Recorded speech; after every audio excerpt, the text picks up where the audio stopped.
ऐसा है कि आरोप लगाना बहुत सरल होता है। कोई भी किसी के ऊपर भी आरोप लगाने के लिए स्वतंत्र है।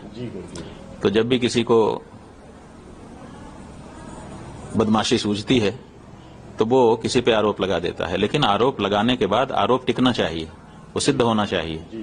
तो अगर वो आरोप सच होगा तभी सिद्ध होगा, अगर वो आरोप झूठा है तो वो टिकेगा ही नहीं। और अभी तो लोगों ने हमको बताया है कि जिस व्यक्ति के द्वारा ये आरोप लगाए गए हैं वो खुद जो है हिस्ट्री शीटर है। माने जाने कितने मुकदमे उसके ऊपर अलग अलग आपराधिक धाराओं में पंजीकृत हैं और मुकदमे चल रहे हैं, कई बार जेल में भी रह करके आया हुआ है।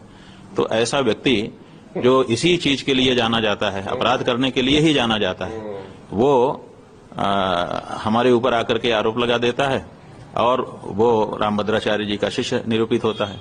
रामभद्राचार्य जी इतने बड़े हिस्ट्री शीटर को शिष्य बना करके क्यों रखे हुए हैं, ये भी एक बड़ा प्रश्न उठता है।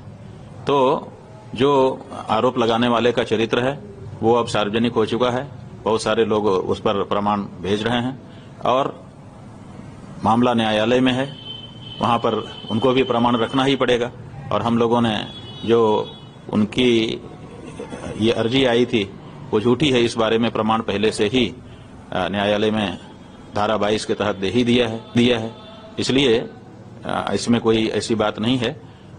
जो भी व्यक्ति धर्म कार्य करने के लिए आगे आता है उसके ऊपर ये सब होता ही है। जब किसी पेड़ में फल लगता है ना तो कुछ ऐसे होते हैं बच्चे, वो आकर के पत्थर मारने लगते हैं। तो उनके पत्थर मारने से जो वृक्ष है वो अपना स्वभाव थोड़े छोड़ देता है। इसलिए हम लोगों के द्वारा जो गौ माता की रक्षा की आवाज उठाई गई है वो बिल्कुल उठाई जाती रहेगी। और बल्कि इस तरह की अगर व्यवस्था की जाएगी, हम लोगों को हमारे चरित्र हनन की आदि की कोशिश की जाएगी, तो इससे अप्रभावित रहते हुए हम अपनी गौ माता की रक्षा के लिए और भी दृढ़ता से आगे बढ़ते जाएंगे।